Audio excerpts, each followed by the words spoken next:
Okay, great. Good morning, everybody. Um, I'm really excited about this week's topic of health. And Katie shared with me early this morning a spreadsheet of some of the replies that she's received from you, which is a terrific start. And just listening to right now the relevance of what we have in this week's chapter to real life. And it was the same last week, responses by email and comments on the relevance of what we were studying on the innovation chapter and on the reduction of inequality chapter. So that's all good. I'm going to share the PowerPoint right now, and there's just a lot of good things unfolding.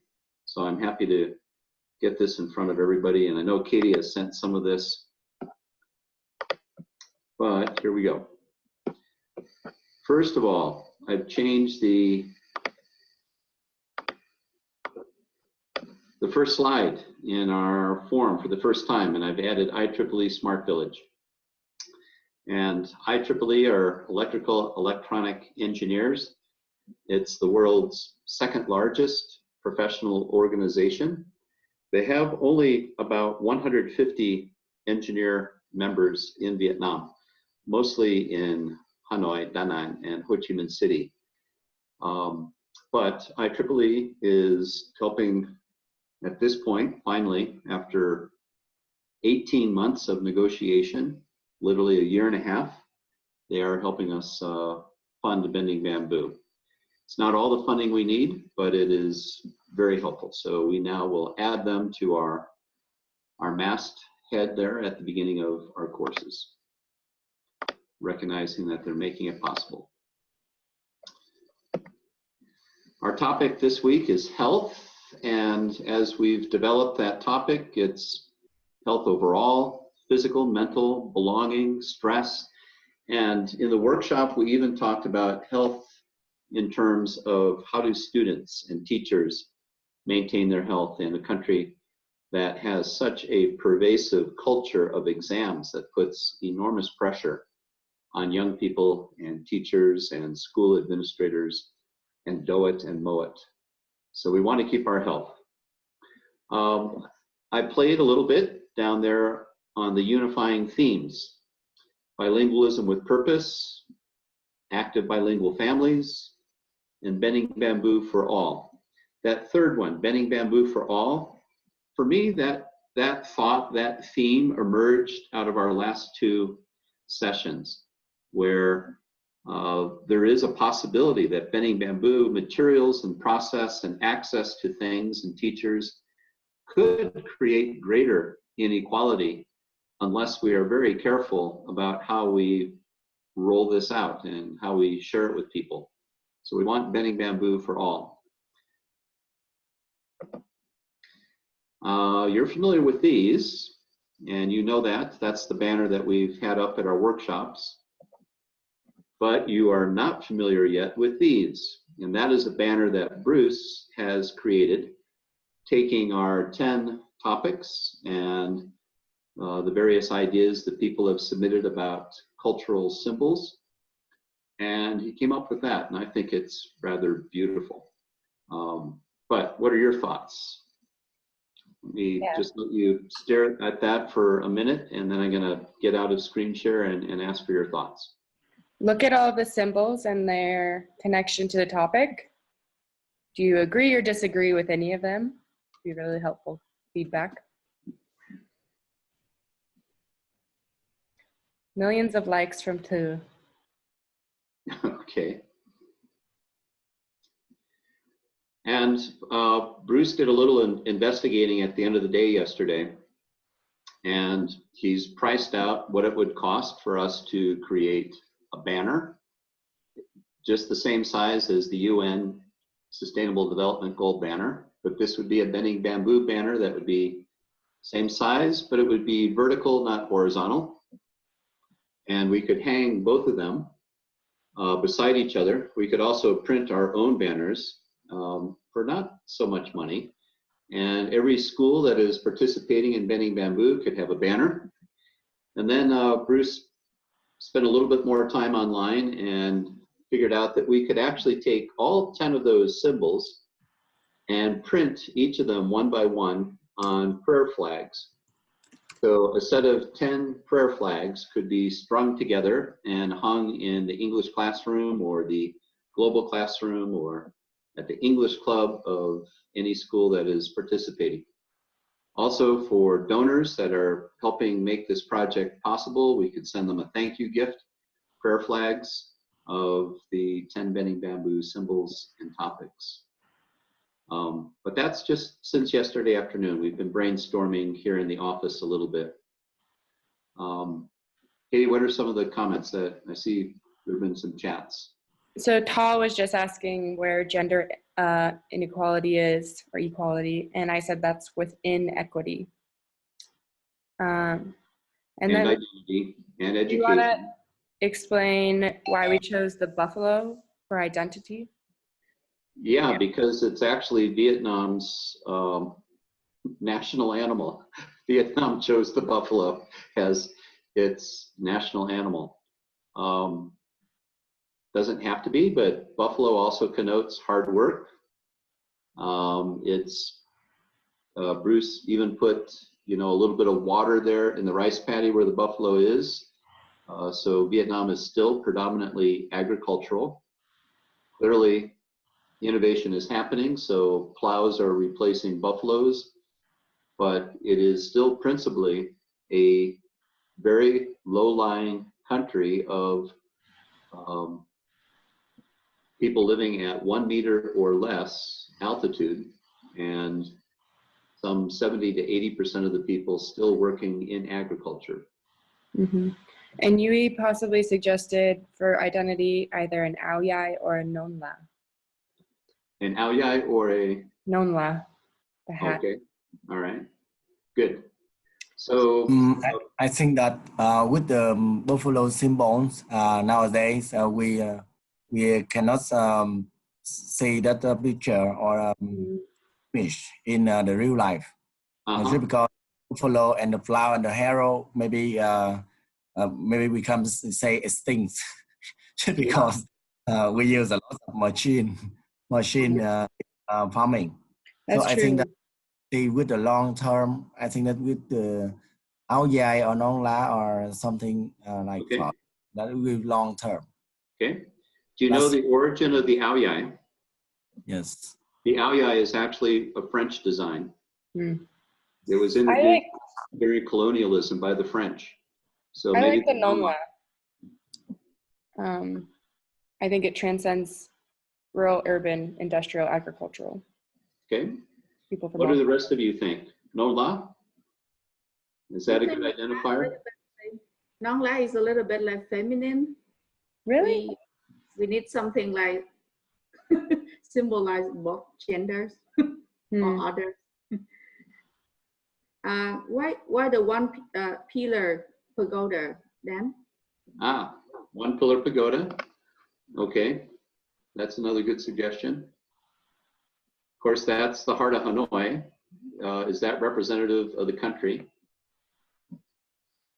That also connotes the French again. The very last thing that the French did when they left in 1954 was to drop a bomb on the one pillar pagoda. So what stands in Hanoi today is not the original pagoda. It's rebuilt. But I saw them using that symbol quite a lot in the ASEAN, bands and thing. I know that they used buffalo symbol in 2003 for the SEA Games. Okay. I gave Brooks the gift. Okay. That I agree with you, like maybe for the long run, we need something more connected with the real life. Okay. But people still use the buffalo somewhere in like smaller pieces of field, like up in the mountain, right? Yeah, I hear that comment. That's a very good comment. What about a village gate? Bruce was trying to figure out how to demonstrate a village gate that was clearly Vietnamese, not Chinese, not Indonesian, but Vietnamese. What if we move the innovation one to identity? Because that gets the motorbike and the non-la and family all in one, which I think are big parts of identity. And then we could switch the innovation. Okay. If we did that, what would be the symbol for innovation? Mm-hmm. And it has to be Vietnamese innovation, so not a cell phone.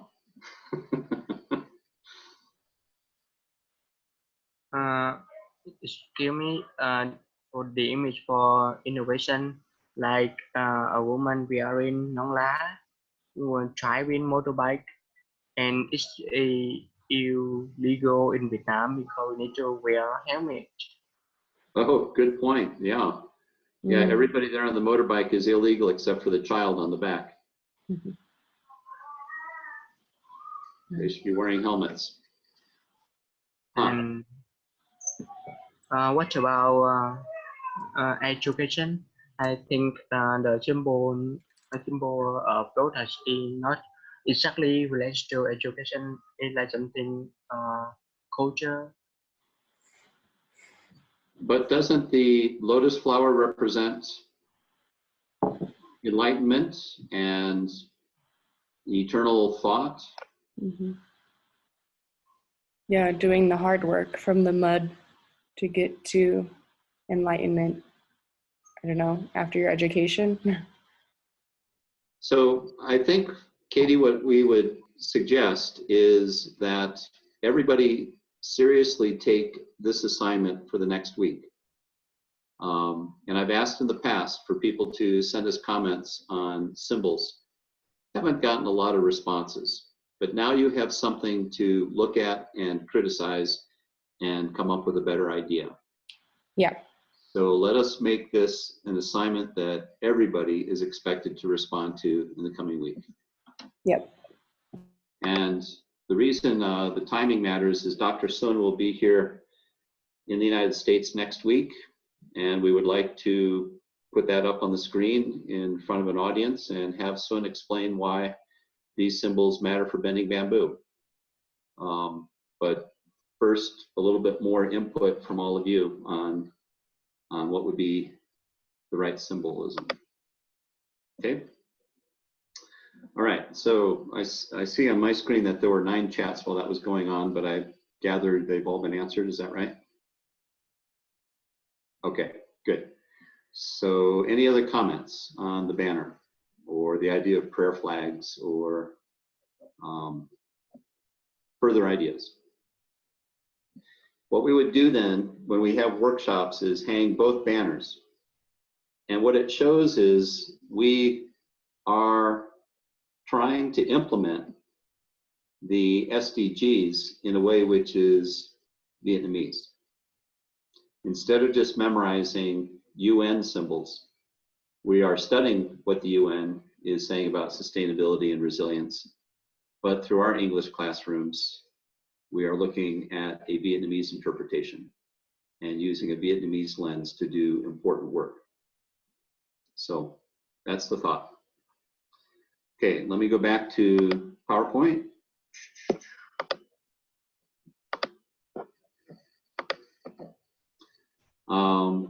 Katie sent you a link that, oops, sorry.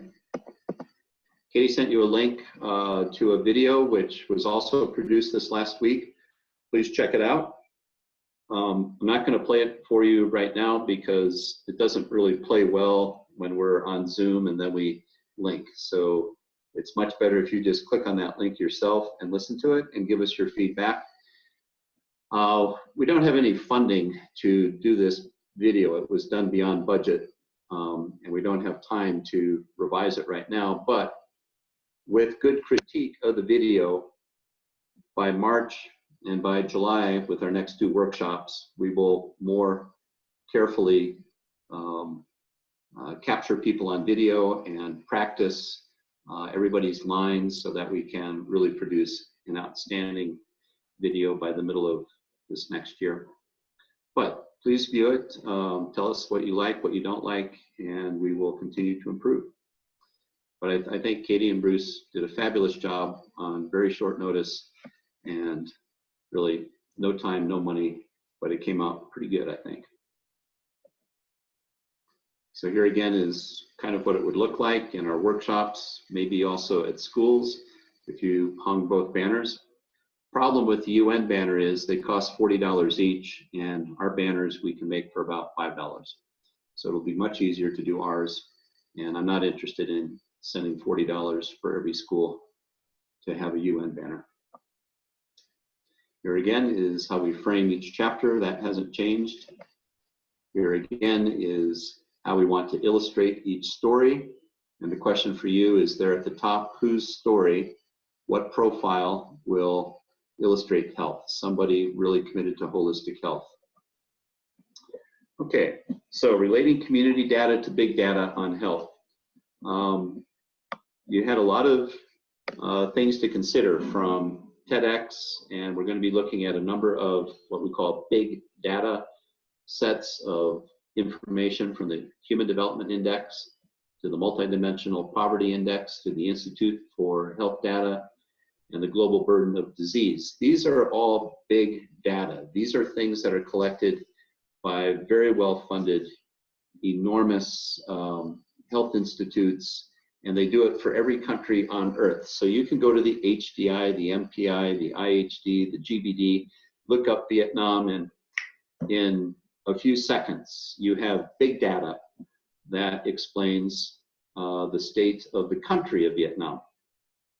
But the challenge in healthcare is, how do you connect big data to community data, sometimes called small data? How do you connect big data to small data?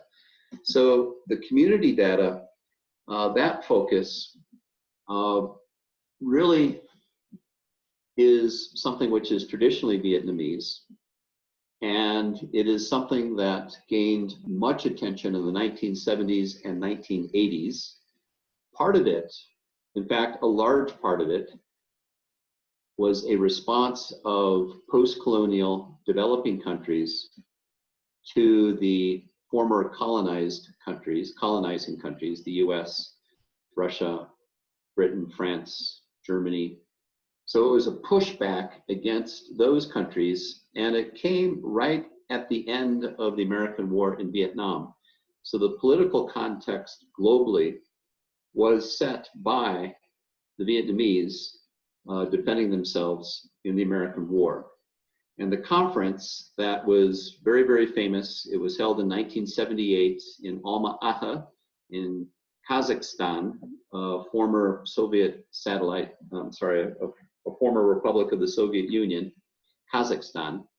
And the Alma-Ata Declaration, we'll look at in another slide, really put the emphasis on social determinants of health, not drugs, not hospitals that take care of major surgeries, but what can happen in the family, what can happen in a village, what can happen in a town, and what social determinants of health provide 80–90% of the well-being of people.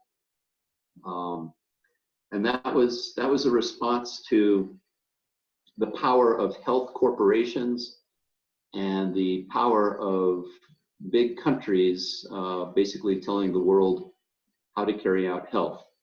Alma-Ata, so that was in 1978.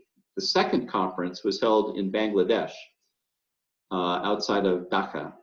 And there, the pushback against big states and big health corporations was even stronger. So this is the early 1980s.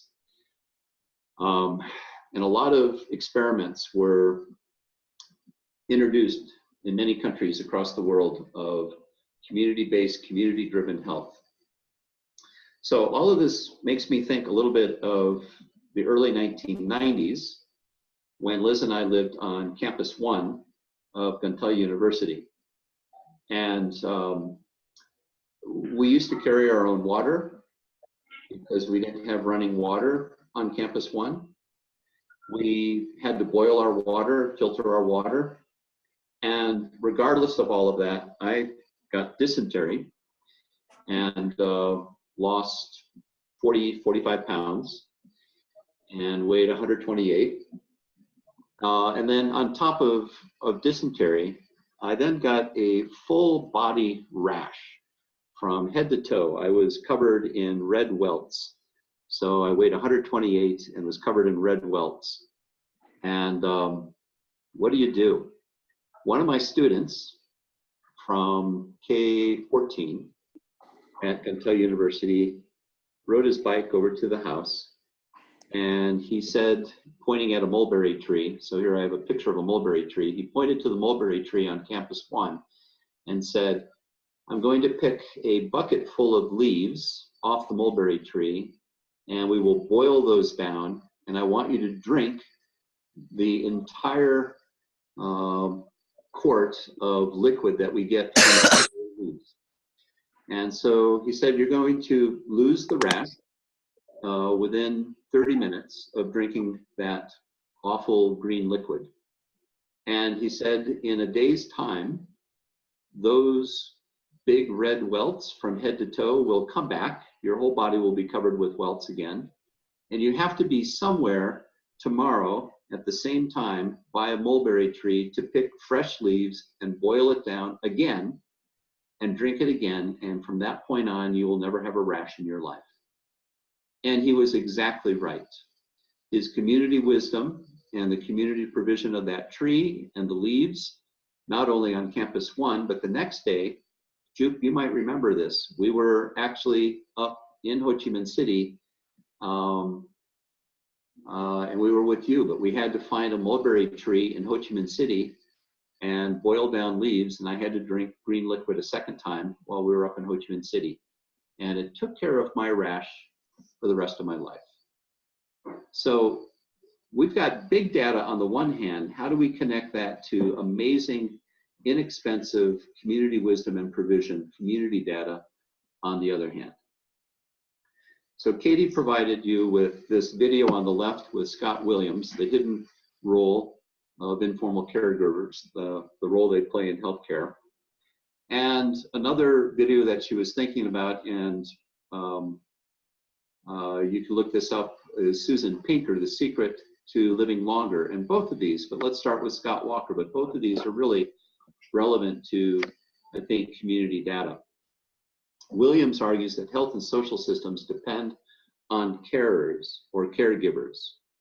And a caregiver, a carer might be a child caring for a parent, or a parent caring for a distant family member, or an elder taking care of a spouse with terminal cancer, or a spouse, a very old spouse, living with a partner with Alzheimer's. All of these people are carers.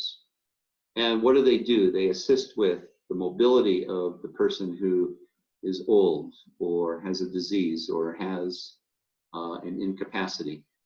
They help with mobility, they clean the person, they provide medications, they do housework, they help with finances, they arrange and organize medical visits. But what Williams says they most especially provide is emotional support and advocacy. And his closing point is the deep societal and structural change that is needed is that we acknowledge the value of caregivers, even more than doctors and nurses. He gives a statistic that 80% of the healthcare provided in Europe is given by caregivers, not by the professional nurses and doctors. A second video which I recommend, which Katie recommended to me, is The Secret to Living Longer. And Susan Pinker, who is Canadian, says in her opening line that women across the globe live 6 to 8 years longer than men. And then she points to the village system on the island of Sardinia, which is part of Italy. So it's off the coast of the mainland of Italy. And she says that is the place on earth of the longest living people. You have a very sizable portion of the population that live in their 80s, 90s, and well over 100 years. And she has done her research on those centenarians, those 100-year plus people. And her finding is that what makes the difference is the dense lifestyle of intersecting lives, that people live close to each other, know about each other, care for each other, intersect with each other all the time. And she says, by contrast, social isolation is the health risk of our times. The greatest risk to our health today is people living online, which is on average 11 hours per day. People are online more than they sleep and eat. And she says that is a terrible health hazard. The numbers of people who friend you on Facebook actually shortens your life. Face-to-face interaction, whether it's human to human or human with a pet, releases oxytocin, which increases trust, lowers stress, and extends life. So this morning at 5 o'clock, I had 3 dogs on my chest. They're actually pouring oxytocin into my system, and I'm doing the same for them. We are increasing our lifespan by that face-to-face interaction. People to people, people to pets. So then she presents the findings of her multi-year study, and she says the most important factors for longevity, the number 1 factor is social integration, followed by close relationships. And the other things, but not as important as social integration or close relationships, are that you don't smoke, you don't booze, you have your flu vaccine, you take care of your heart, you exercise, you're not overweight, you reduce your stress, and you're breathing clean air.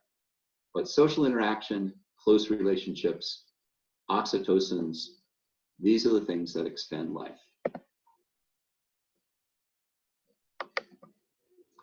So there's just a slide that shows you where Sardinia is. It's the pink island there off the mainland of Italy, and that's the dense village life of Sardinia. So if you can possibly move and find a place in one of those little tiny apartments in Sardinia, you might live longer.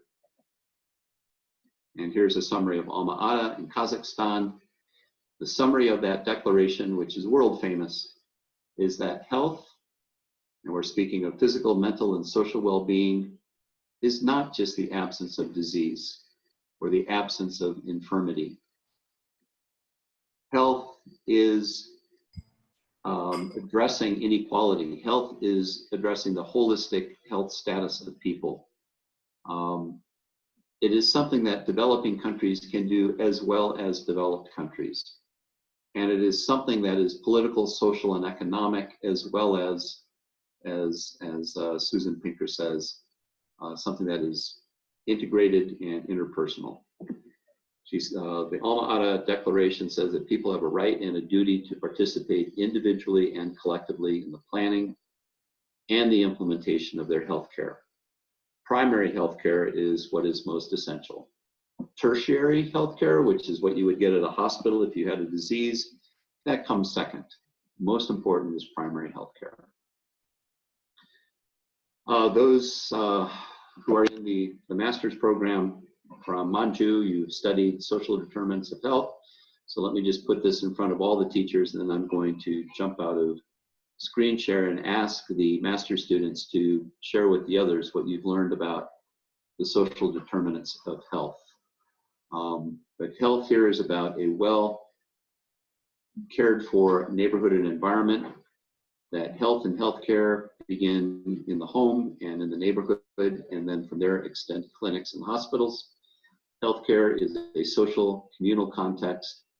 Education is terribly important, and it has to be gender balanced.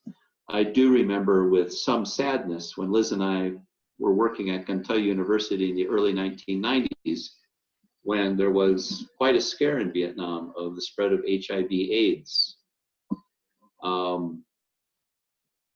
Young women at Gantay University had to attend health sessions to study HIV/AIDS, but the men didn't. The male students didn't, just the female students did. So education has to be gender balanced, gender inclusive, and another social determinant of health, both physical and mental and stress, is economic stability. I look back on my own family, and I think the greatest hazard to my father's health was the fact that he always bore pretty great economic burden, and I think that caused an early death for him. So I'm going to jump out of screen share here and ask those in the Ganta 7 who are earning their master's, what you learned from Manju about community health.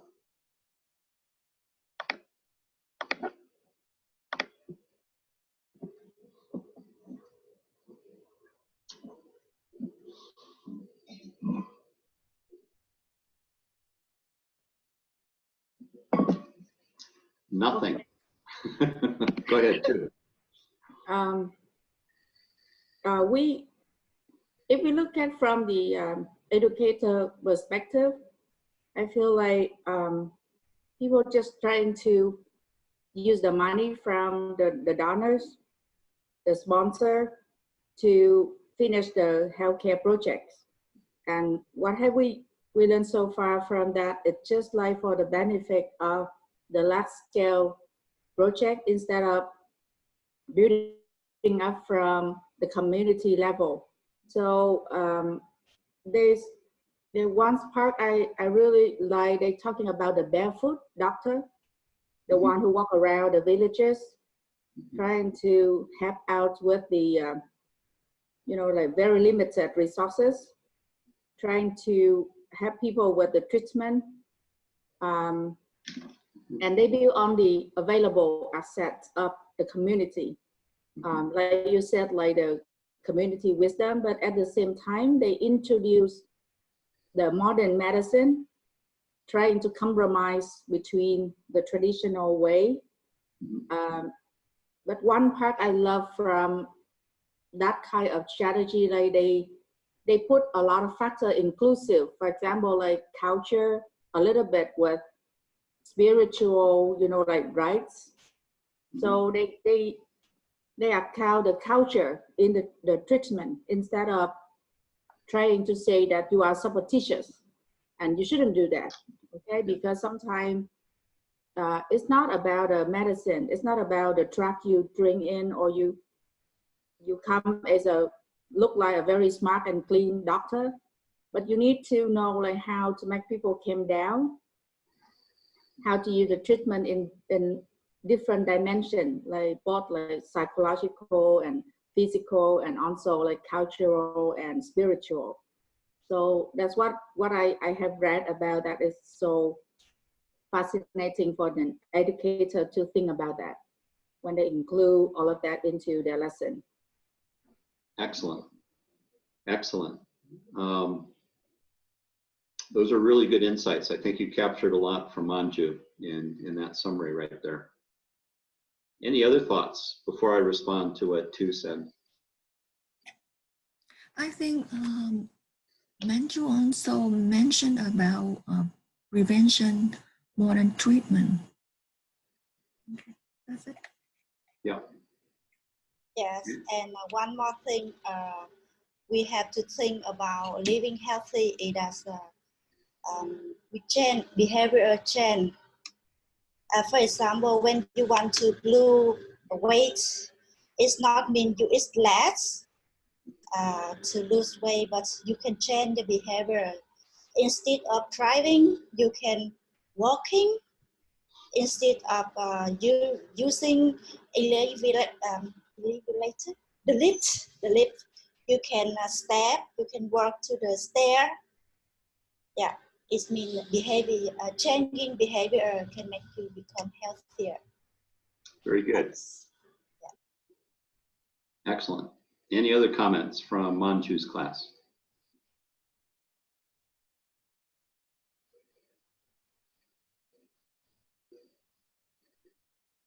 All right, so to summarize what I was hearing, the three of you, you really did capture some very important things from Alma Ata, from Manju. Manju was the last PhD student that Carl Taylor had. Carl is Daniel Taylor's father. Carl died at age 93 or 94.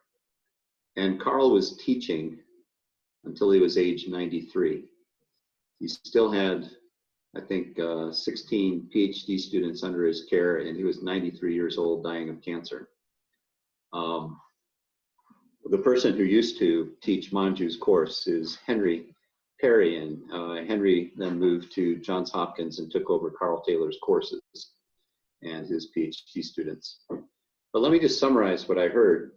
Two, you're absolutely right. So much healthcare money is spent on studies, and it's not spent on capturing community data. It is spent on big data. And in many cases, the last time professionals in healthcare see people in the community is when they complete their degree and they don't have to go to the community anymore. They work at the university or they work at the hospital and people have to come to them. That's backwards. That is backwards. So the second thing that you mentioned was the barefoot doctor movement. That started with Jimmy Yen in China, and it was part of the Maoist revolution. And but then because Jimmy Yen was educated in the West, his center had to move to the Philippines. So the graduation of the master's students in the last cohort was at the Jimmy Yen Center in Manila, a very, very important place in community development globally, the model of Jimmy Yen, which then became UNICEF. So the UN took that model and turned it into a big, expensive institution that spends its money on big data. So there always has to be a community pushback against the institutionalization of many good efforts, be it in healthcare or other things.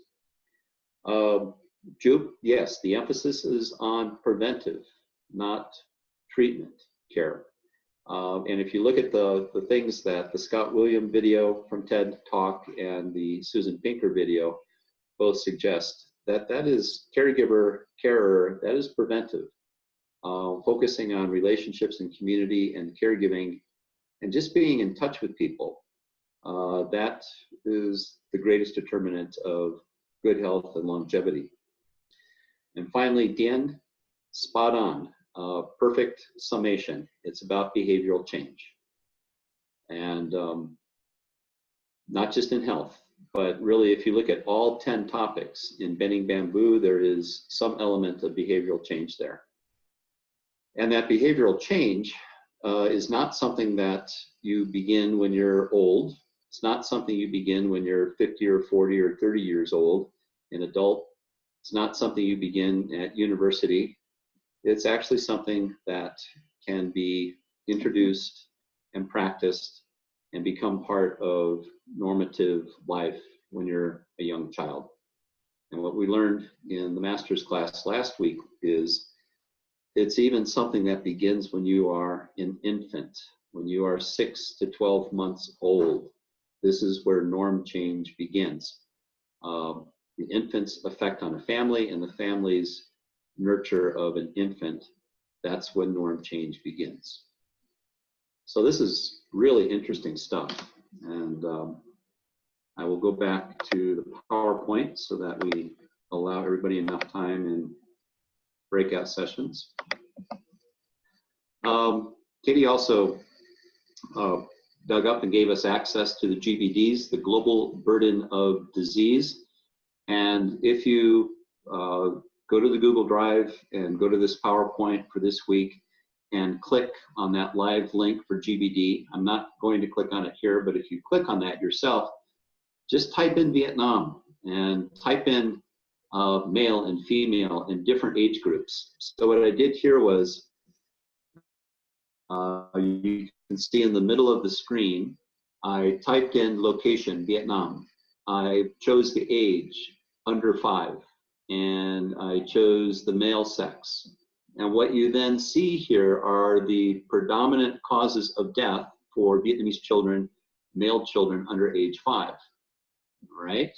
Neonatal, preterm, congenital issues.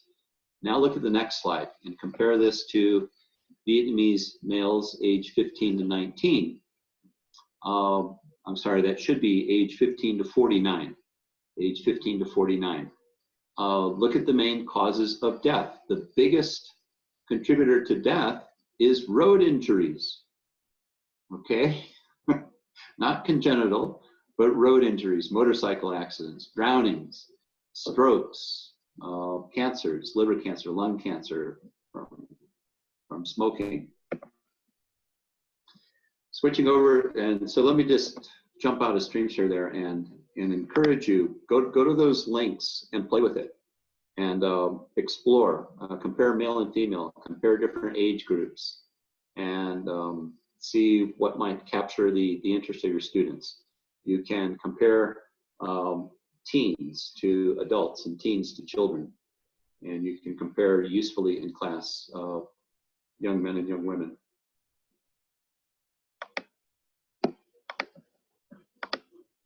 Right, but all of that's big data. So now we're talking big data. The next big data indice that you can go to is the MDI, the Multidimensional Poverty Index, which looks at health, education, and standard of living. And all three of these are integrated. They are not separate from each other. So health, we're looking at nutrition and mortality, education, education, education. As much of it and as long as it can continue is going to be a very powerful factor in health. Standard of living, what kind of fuel, what kind of toilet, what kind of water does the family have access to? And as I shared last week when we were looking at inequality, the MPI also uses microdata, community-based or household data, and it's through these MPI surveys, which are very simple. They're designed to be simple. They provide baseline information, and a very simple survey can be repeated in a community year after year after year, and then the community has data to study how well it is doing on education, health, and living conditions. Here's some more data, and Katie summarized these. There's the link to go to healthdata.org/Vietnam. What causes the most deaths in Vietnam for adults is cerebrovascular disease, which I defined over there on the right-hand side. So blockage of blood vessels, blockage of blood to the brain, which creates a stroke. And then second is ischemic heart disease. I define that over on the right. Those are hardened arteries and reduced blood and oxygen supply to the heart, not the heart, but to the heart. And then Alzheimer's and lung cancer. For premature deaths, the most common causes of premature death are again cerebrovascular and ischemic, but then road injuries, those damn motorcycles, and people wearing NONLA instead of helmets. The causes of most disability is low back and neck pain. And that might be from stress as much as it is from tweaking or hurting something in your spinal column. Another cause of disability is sense organ disease, which I define. That could be eczema, which is a skin disease, hives, which is what I had, but the mulberry leaves cured it. And then infections caused by bacteria. Migraines. Okay, we know migraines as being serious headaches, but they're more than that. They are a neurological disease that can completely incapacitate somebody to the point where they cannot work. And then combining what causes the most death and the most disability, brain, heart, road, back, and neck. And what are the risk factors? Tobacco, alcohol, drugs, high blood pressure, and diet, which is a different conclusion from the two videos that we got from Katie, which says the greatest risk factor is that you're not part of community, that you do not have a relationship that would give you a caregiver or give you the opportunity to be a caregiver. The HDI, which comes from the United Nations Development Program, HDI is the Human Development Index. It looks at three correlates of health, standard of living, education, and it looks at longevity. So this connects to the MPI and the other pieces of data that I gave you in the other slides. Here is real big data, and this is looking at an average of the Vietnamese from 1990 to 2018, and that's a good trend line for an HDI. HDI again is combining health, education, and see, it's this screen. Standard of living, education and knowledge, and long and healthy life. Those are the three HDI variables. You combine those, and Vietnam has gone from 0.4 out of 1 to 0.7. out of 1. That is a tremendous jump in HDI. But in 1990, the state of the economy was very, very weak in Vietnam. So it's not surprising to find a really strong HDI line for Vietnam, because you're going from the 1970s and 80s, where the economy was very weak, to post-1990, the embargo is lifted, investment is introduced, and changes happen. So how can Bending Bamboo process ensure improved health for teachers, students, schools, and communities alike? Where else and to what depth do other classes on your high school campus or on your university campus address health? Does any of that instruction elsewhere on campus use English materials and discourse? Could Bending Bamboo be useful in other courses on campus? Could we collaborate between the English classroom and other classrooms on campus? Can our experiment with the global classroom be something that invites other disciplines? So how can Bending Bamboo and English language classrooms augment the learning objectives of other disciplines on campus? Here's my favorite parable. What the hell is water? Coming out of Alma-Ata in 1978 in Kazakhstan, maybe it is health for all. So let me jump out of screen share and look at all of you and get your responses before Katie sends you into breakout sessions. Comments or questions?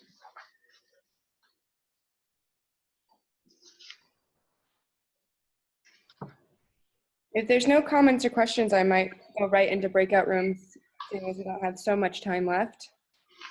And this one's a tough week. So I'm gonna switch into breakout room mode. I put the breakout room groups, I made the breakout room groups a little bit bigger this week because we're working on the content for this unit rather than the narrative. To get to that content, that meaningful, good, contextual content, we're gonna use a framework called Seed Scale. And our master students are familiar with Seed Scale. So in each breakout group, you have 2 master students to facilitate that discussion, okay? And this is not to get necessarily the big data that Dan just showed you, but to understand from your perspective as a Vietnamese citizen, what does health mean and what does health look like in your community, okay? So you should have the worksheet in your email.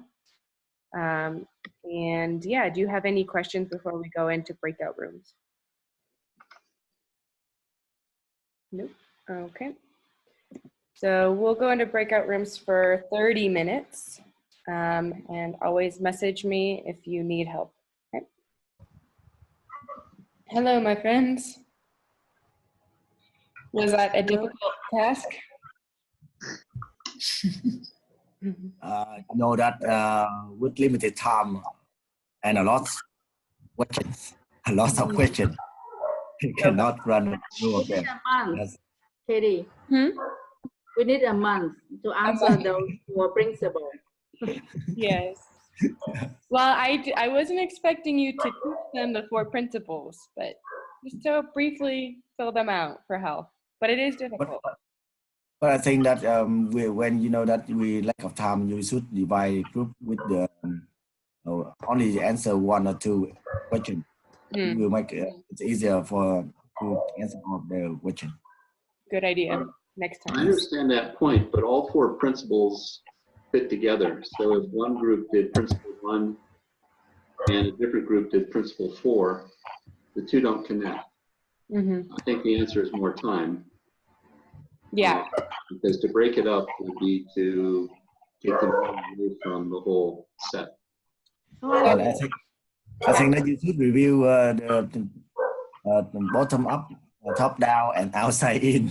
Okay, we discussed about loss. Understand the conception need a lot of lessons. Yes, need a lot of lessons. We went through the ACC 601, but it takes quite a lot of time to figure out the conception of each, and then associate with something in the local community. Even though like it's quite hard to list out all of the 10 or 5 items. Mhm. And your question is the actors and not the factor. Yeah, actors. What do you mean factors? You, I it's think really actor. the government policy is the factor is not the actor. Actor is more person, right? That who Yeah, no, connect. the partnership is between people or organizations. Yeah. So a top-down actor could be the government. Yes. Yeah. Right.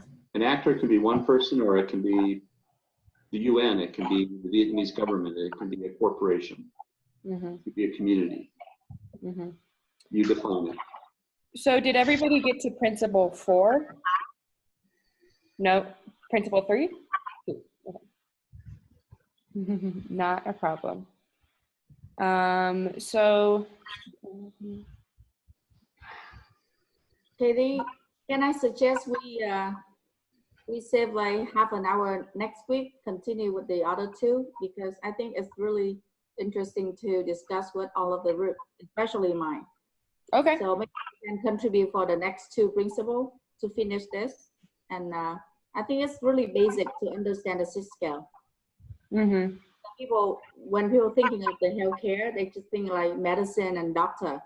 They're much more than that, like environmentalists or, you know, like different Oh, factors than that. that's a good Yeah. reflection, and I see other people's heads nodding. So it looks like we've built that kind of contextual mindset that we're not just talking about doctors when we talk about health, but it's all these other factors. So I think we've reached that point of thinking. So you're right. Next week, if we finish the last part of the worksheet, you can give us some other good, meaningful responses. Dan, what are your thoughts on that? Yeah, this is complex, and we can certainly spend more time on it. Mm-hmm. We have we have 2 forms. Today is the 8th form, so we have 2 more. Yep. So if we take a second week on health, then we will cover 9, not 10 topics. So when I'm in Ganta with the Ganta 8 and the other 10 or so that have been joining our forum regularly, they're in person, we can work on the 10th issue. Mm-hmm.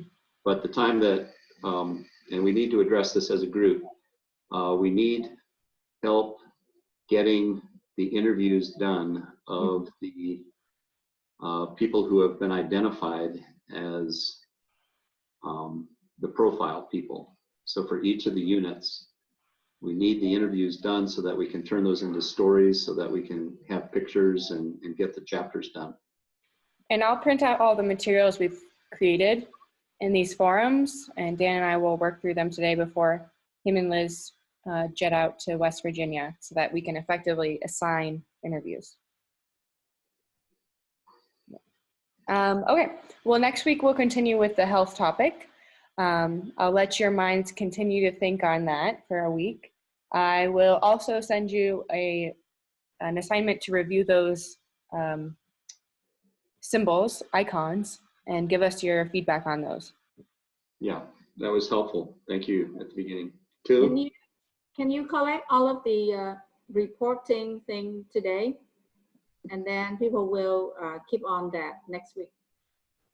We will send the recording too. So I think you should keep that before next week, like we start with the second or the third one. Okay, I will take your recordings. You keep your reports because they're not finished. There's no sense in me having them. Just make sure your reporter keeps that document, save it, so that next week we can continue. Okay? Okay. Bye, my friends. Have a good week.